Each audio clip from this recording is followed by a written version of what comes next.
начин да изкара от мизерията. Семейството си да мръз заради бактерията. Живот е дар, но понякога жили като стършил. Баща му си отиде и това почти го превърши. Познавам го добре и знам, че вие мърши. Няма да сте живи, за да види как се отида да върши.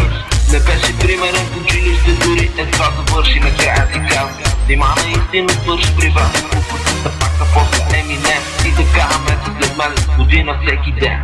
Окей, вярно, 3 години продаваше пикто. Значи ли това, че не обичаше сестра си?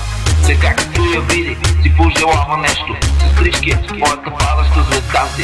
Обществото го третираше като престъпник, но не той, а съседа му жена си мълтотираше. Разбираше, че намесили се е пътник, за това не им говореше, а им разбираше. Избираше приятелите си, по бяха малко, другите ги тикаше и провокираше. Никой не разбра какво изпитваше, но над гробната му плоча ще пише, той се опитваше.